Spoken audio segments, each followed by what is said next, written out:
Thank you. I haven't decided if I'm going to sit or stand because I'm at the same height. Either way. And you guys all did something really amazing by coming here. You know, it's day 2. You decided to come to a conference. And I don't know about you, but for me, like, anytime there's a really badass conference that I'm looking at, I'm always like, I can't go. I got to do stuff.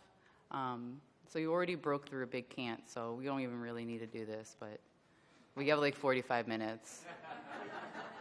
So we're going to do it.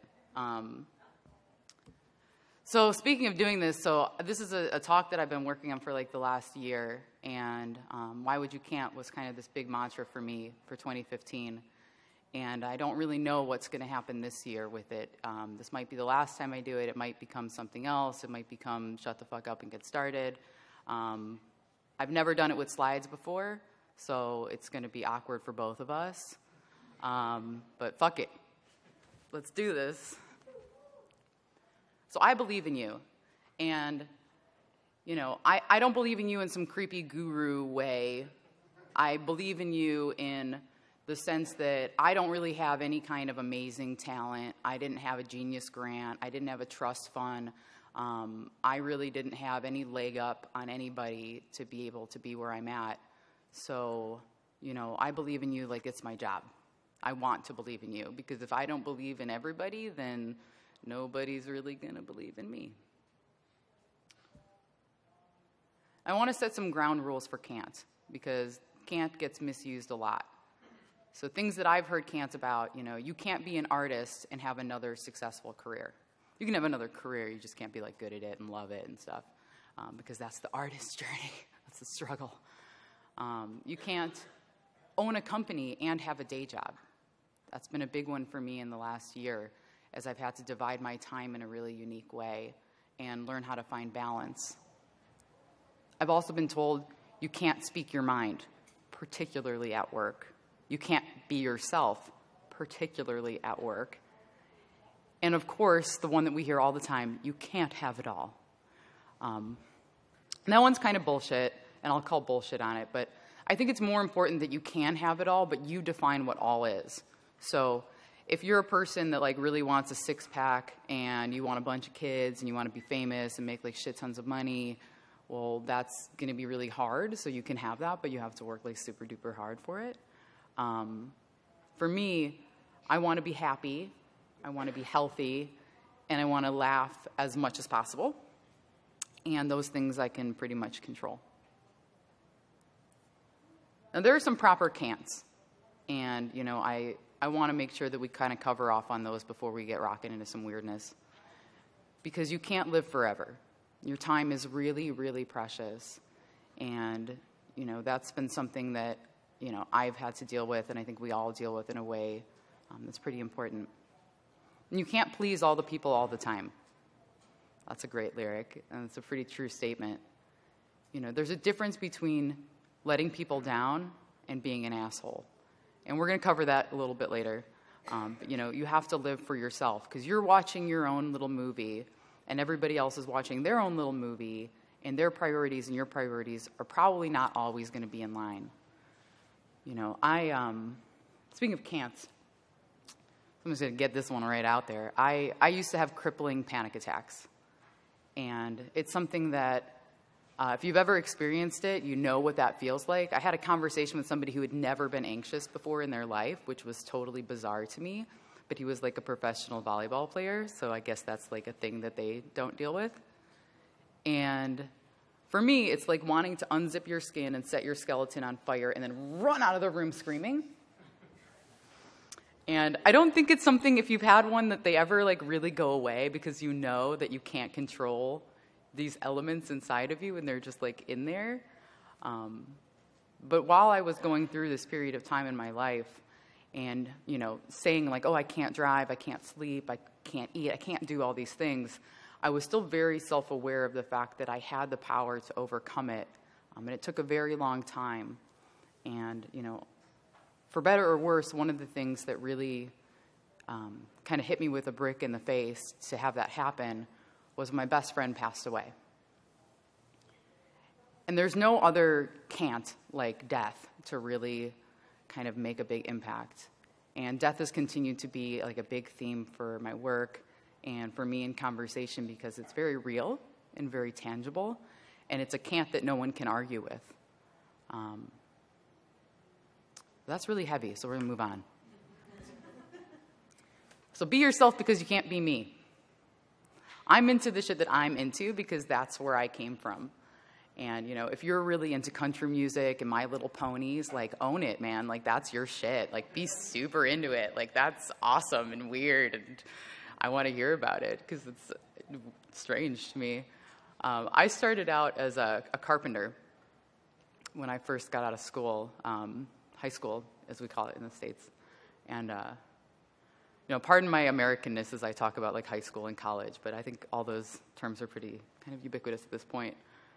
So I was a carpenter. I was refinishing antique wood furniture, and I loved it, and I thought that was totally my life. And I started making sculptures out of recycled computers that were being thrown away. And here's an example. And my sculpture started getting a little bit of attention, and as it got that attention, I realized that advertising ruled everything around me. And if I didn't want to be completely raped all the time as an artist, I was going to have to learn how to market myself and make my own materials. So I decided I was going to go to college. Now, going to college to study digital media was an interesting decision for me. You had seen my previous digital art, which is pretty different from what I was learning.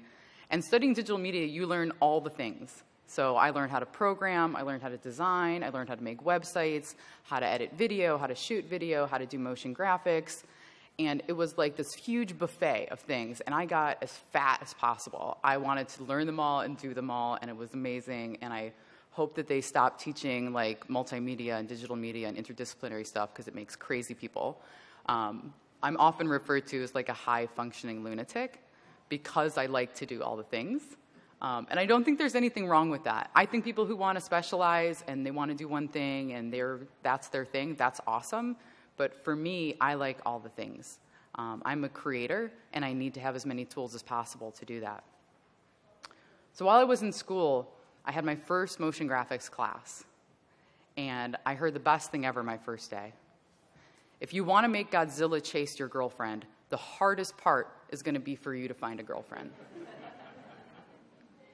I have like a ton of quotes because I've been lucky enough to hear some amazing things in my journey, so I want to share them all. So this was the truest truism ever. You know, learning motion graphics was, for me, the ability to take a linear story and kind of force a captive user to have to go through it. So I had the ability to be in 3D space and manipulate time and manipulate objects and be able to really force someone into this environment without actually having to get them to leave their house and come to the actual environment, which was a level of control as a kind of weirdo artist. It was what I was looking for. And as I first got out and I was freelancing, that's a lot of what I did. I did as much motion graphics as possible, which meant I had to learn how to shoot and edit videos so that I could be facilitating doing as much as possible. And I thought I was like a badass. Like in 2003, if you were like, yeah, I do motion graphics, there were not a lot of you out there. So it was an amazing time. And I got hired to do a pretty stellar job out in Atlanta. We were shooting off-roading, and the client was absolutely a nightmare. It was 114 degrees out, and at the time I had dreadlocks down my back, and I was sweating in a way that as a born and raised Chicagoan, we are not built to sweat. We are built for pizza, for hot dogs, and for laughter. We are a jolly bunch of Midwesterners. So as the hours rolled on and the client was late and I was sweating more and more, I started to have what I will lovingly call a diva fit. And my friend who was the producer who was with me, there were only 3 of us in this production. We were really like scrappy young folks. I was still 20 at the time, out of college. I really started to have some attitude with him. So he turns to me and he says, listen, you got to eat sand to ship bricks to build a pyramid. I have said this quote many times, and I sent this to him last night, and I was like, I will put your face up. You can own this quote. But he was really, really right. And it put me on my heels, and it made me realize, like, if I want to get to a place where I can actually have a legit diva fit, which you should never actually have, I was going to have to work really, really hard. So I designed every logo for weird companies of every weirdo I met in a coffee shop. I built websites on the side while working a number of non-glamorous jobs, and built up the portfolio that I have kind of behind me now. Which brings us to lesson 2. Only give the fucks you plan to keep. So this is kind of my favorite lesson, and it's a difficult one. It's like eating dinner with a turkey. You have to really decide what you're going to own when you say it, and really want to own it forever. You can't take things back when you say them or do them. And it's important that you know that it's going to live with you for a long time. So I had my first big agency job in Chicago at a big global firm who will remain nameless for the sake of this story. And I loved being there, and I was the lowest man on the totem pole. I was a VTR tech, which meant that I worked in a machine room in the archives department and got very little exposure to doing any actual campaign work, but I got to learn how an agency functions, and I got to learn how big ideas go up in front of big clients and they get sold, and how they smoke and drink and fuck each other in the office. It was really a lot of fun.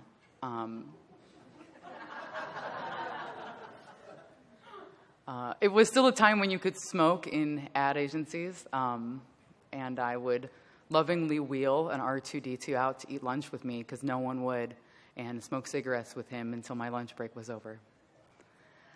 To say that I ate lunch alone often while I worked there would be an understatement. The people I worked with were all significantly older than I was because I had graduated high school and then college early. And I had a lot of trouble being respected. So I worked hard. I worked late. I took on the shitty projects that nobody wanted to do. Like, oh, we have like 450 like Keebler Elf commercials that we need put on a digibeta, and then we need it also put into PAL, and we're going to need 400 copies of those FedExed out for tomorrow. That's me. I was that guy who stayed late to do that. And I thought if I kept working hard, people would start being a little nicer to me. And after a long, long time, many, many months, it didn't get better. And I asked my manager what I could do. And my manager said, I should consider getting a haircut. And I thought about this, and I was really floored and kind of reactionless when it happened. And I went home, and at the time I had also kind of started a gallery with a friend of mine. So I'm running this gallery, I'm working this full-time job, I'm doing some freelance art stuff and motion graphics. I've already got so much going on because I'm a high-functioning lunatic. And I decided, I gotta go. You can't talk to me like that. There's no amount of hard work that I can do here to move forward. And when you're at that wall, give a fuck and plan to keep that fuck. And when I had the gallery, I was lucky enough to show the Yo What Happened to Peace show at our space. And this show was really transformative for me. It took all of the things that I loved about culture jamming and advertising and subversive art and design, and really showed me that there was this whole other opportunity to be part of a culture that believed and loved and cared about the things that I cared about.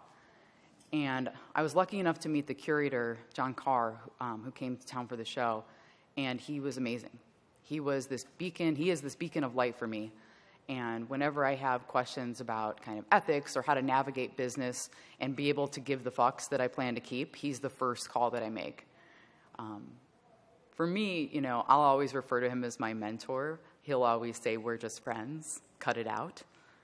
But that's, it's important to meet those people and to keep those people, to send them things, to keep up with them, and, in a non-creepy way, like not in like a stalky way. And, it was after this show that I realized, I was too young and doing too much, and if I wanted to make art, I needed to stop facilitating a space to show other people's art and return to making my own. Which brings me to our next topic. Don't be a dick. I thought I was going to burp. I did. It was good. I got it out. It happened. It was good. So preparing to tell this story, which is a lot easier to tell now that it's further away from me, I was thinking about putting these slides together, which was very daunting. And I realized "Don't Be a Dick" was a pretty good name for this talk. For this part of the talk, the story. But then I realized that there's a difference between like a dick and an asshole. And I've worked with like a lot of people who are dicks, like super duper like dicks.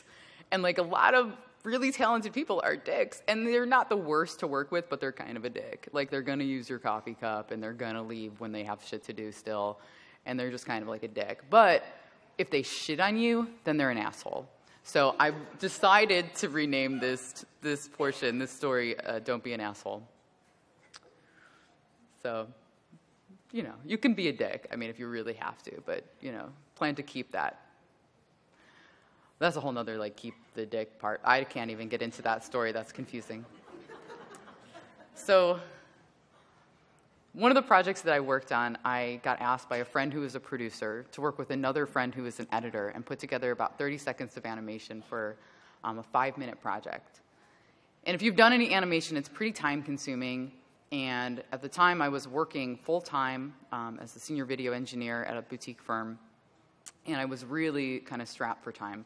And I had to do all my motion graphics work at the studio there because I didn't own a machine that was fast enough to do it. So I got my piece of the project done, and I was really stoked. And they were going to show it downtown. It was for a really big technology company. And then the night before the piece was to get delivered, I get this email from the producer. And it's a forwarded email with a big thread, which is totally a brilliant move between him and the client. And it's basically telling me that the client hates the edit, and oh my God, I'm so sorry. Like, can you please put together 5 minutes of animation for tomorrow? Did I mention that animation takes a long time? So I literally slept in my office for, I don't know, however long the renders took, and then put my speakers up really loud, so it'd be like, bing! And then I'd wake up and like make sure it was okay and then get back to work. Totally played through, no sleep. And then when I go to email him back and let him know that I've got a window dub, and for those of you who are young, window dubs are like little teeny tiny renders that we used to make when there was no bandwidth. That was like a special thing that we did. And I think that's like a dead term. I don't know, maybe. So I go to email him, and then I decide I'm going to read some of the thread that's in the email. And as I'm reading the thread, which goes back many, many days, 2 things are glaring in this conversation. Well, 3 things. Number 1, he had told the client he was the animator. 2, the client had wanted animation the entire time. And 3, I knew the client. He was a guy that I had worked with a couple times before. He was an awesome event producer, and I really liked him. He was a really good dude. And when I saw all of this, I just saw red. I was kind of young and fierce and kind of a dick, and decided I was going to totally, give a fuck about it. And I called the producer, this buddy of mine, and was like, what the fuck? Like, you're going to take credit for my work. You totally, you produced this wrong. You didn't do what the client wanted. Like, what the fuck? This is fucked up. And he tells me, you can go fuck yourself. Alpert, I got the window dub. I can deliver this. I'm not going to pay you. Fuck it. And hangs up. So after I finished pacing around my office, just completely being enraged, I decided that I should call John. And, as calm as he always is, because he's some kind of weird LA Jedi, he was like, all right, let's talk about your options. That's one of the things I really like about John. He has kind of that strategist mind where it's like, let's look at all the different paths, play them out as far as we can see, and then if they have to go into more paths from that, like, let's think about all of them. It's a really interesting, nonlinear way of thinking that I hope to be a master at some point. And he says, now, you can deliver the piece, high res, the client will have high quality. You might get credit, you probably won't, as you can see. You might get paid, you probably won't. That's also maybe. And you can not deliver the piece at all, and it's going to look like shit, and you're probably not going to get paid. But maybe you will. And the third option, because you know the client, you can call the client, you can get credit, and it looks good, but you're definitely not getting paid, and you're definitely losing that friend. So I thought about my options, and I realized that for me, it was more important that the client have the product that looked good and that I get credit for it than to get paid. The luxury for me of having a day job means that I can care and fall on a sword for my work, my art, my vision in a way that I couldn't if it was really somebody else pulling the purse strings. If I was literally thinking between like having a tuna sandwich and like doing the best job possible. That's a really hard thing to navigate, and a lot of the incredible folks here will talk about being on the edge of that razor blade. I'm just a wuss, and I've kind of split my lives. The other thing that was really important from my conversation with John was that I realized that this person was not my friend. And this was when I started kind of closing off the walls and realizing that when people say, oh, you shouldn't work with friends, fuck that. Those people are not your friends. I work with my friends. I work with my partner. I work with people that I love and I care about and I cherish. I do projects for family because when they're good people, when they're good humans, it doesn't matter. They're probably not your friend if you can't work with them because they're probably not respecting you. And if they don't respect you, they should be an acquaintance, or maybe they're a dick and then don't work with them but be friends with them because they might be cool. So that was my choice. I delivered the project, and it was a difficult time for a little while to have navigated the situation. And then about 6 months later, I got a phone call. John was calling me, and it was a strange time. It was like 8 on a Thursday, which is kind of like a weird time to get a John call because we were like kind of coffee, Sunday morning talk buds. And he says, you are never going to believe who I am at a bar with right now. And I was like, go on. So he informs me that he has met the producer for my story. He has moved to LA, and from friends of friends, they wound up at a bar together, and he put 2 and 2 together immediately and knew who it was. And that's when I realized assholes will always have being an asshole follow them. So don't do it.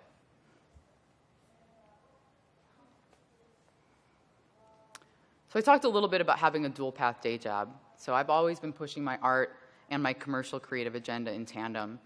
And, for me, separating the two has been really helpful, especially as I was kind of honing my creative skills as a commercial artist and like a commercial creative, and really as a strategist, which is what I do now, as well as making my art and keeping my art pure. So I've always kind of had 2 jobs at minimum. And my art is strange. My art is strange and personal, and I don't really want to ever have to think if somebody wants it in their living room so that when they're eating dinner, they're looking at it. I make art that inspire conversations that I want to have. And what's even more important to me than that is that I inspire conversations I want to have between 2 other people who would otherwise not have a reason to talk about that kind of stuff. For example, here's a picture of one of the screens that I fabricated in my line for my solo show, exhibiting a lovely piece about body hair from a solo exhibit about gender. I don't think this is quite what you want to look at while you are eating dinner, but it was very important to me, and being able to talk about this subject matter was something that really hit home. My art changes, from remixing unreleased Elvis footage to showing my own birth a number of times, to VJing for live shows with hoping to elicit psychedelic trip out kind of scenes, to projecting on the sides of buildings, to building cookie jars for sculpture exhibits where I can sit alongside Dali and Chihuly. Art is my outlet, and I don't like my art to feel like work. And for me, it was important that I could be an artist and I could have a successful career, and nobody really ever told me I can't do that. I love this quote.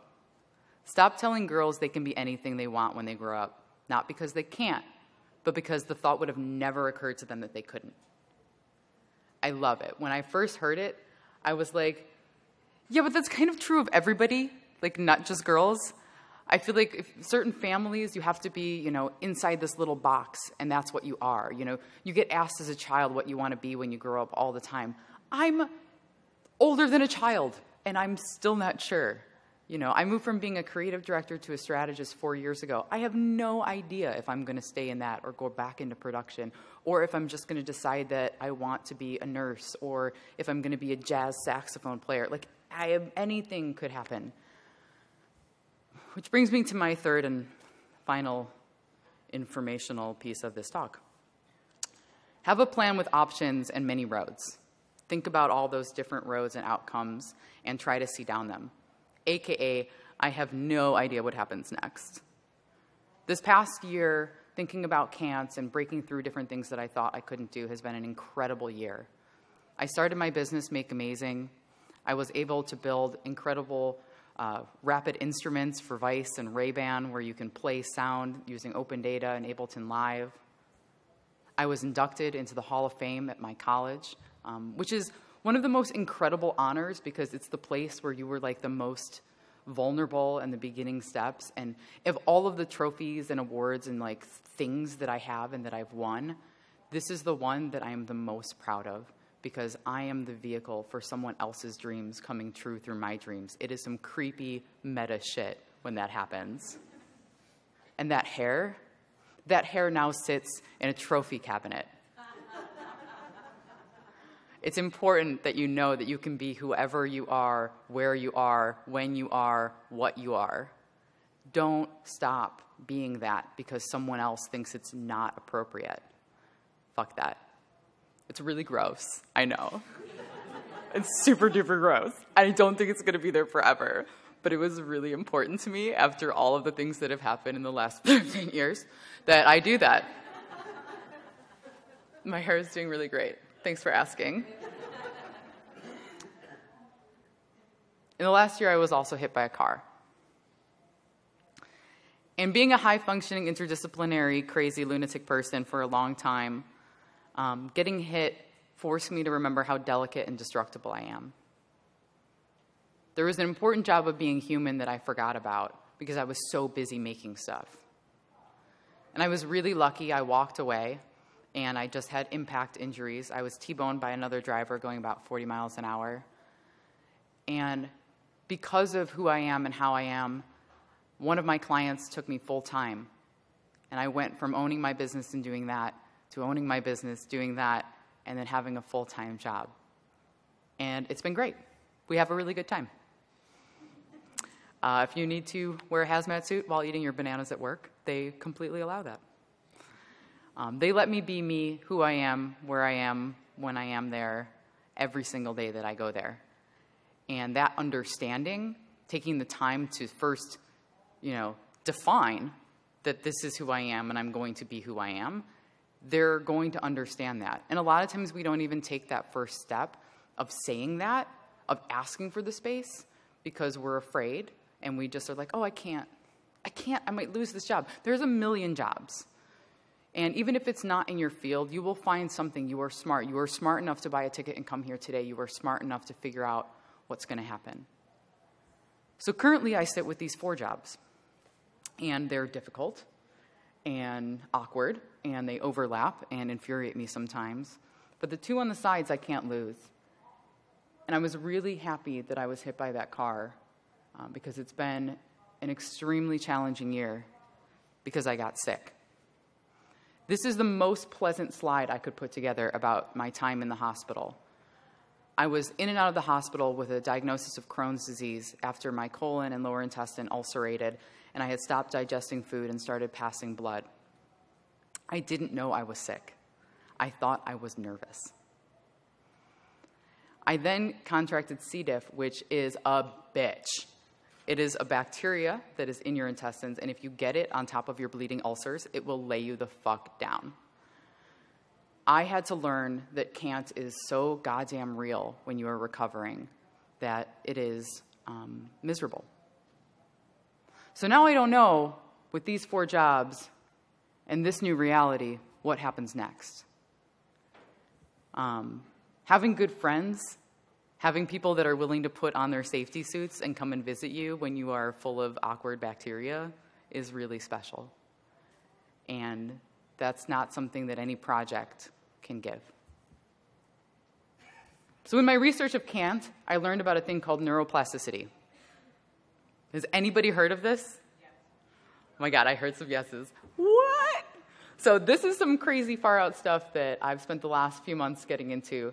And for anybody who's dealing with fear or anxiety or wants to better themselves or better their life or think better, put down your fucking bulletproof coffee and get into some of this.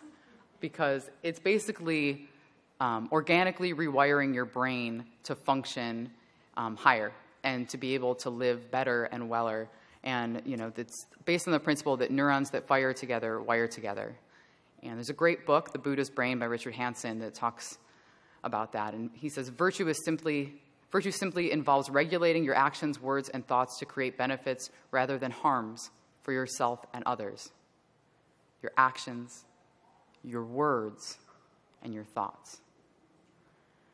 So I'm getting closer to this. It's definitely going to be something that I do for a long time as I figure out what happens next, as I figure out how to be okay, never knowing if, you know, this odd disease that I have is going to sneak up on me, as I try to build more and more things and evolve my work as I go into the next year of building a piece for a museum, navigating this full-time job, owning this company, and somehow being this really delicate, destructible human. So I'm going to end with one last quote, and it's a long one. But like the nexus, if you're like, man, I'm tired of listening to this bitch read, is how we spend our days is, of course, how we spend our lives. I think about this all the time when I'm wasting time during the day. And I am a like level 11 time waster. I will fuck off in a way that you cannot even believe. I will stare at a wall. Like a cat. Like, no bullshit. It's meditating. I love a good fuck off. So this whole quote I'm going to read for you, which is a lot longer. How we spend our days is, of course, how we spend our lives. What we do with this hour and that one is what we are doing. A schedule defends from chaos and whim. It is a net for catching days. It is a scaffolding on which a worker can stand and labor with both hands at sections of time. A schedule is a mock-up of reason and order, willed, faked, and so brought into being. It is a piece and a haven set into the wreck of time. It is a lifeboat on which you find yourself decades later still living. Each day is the same, and so you remember afterwards a series of blurred and powerful patterns. Thanks.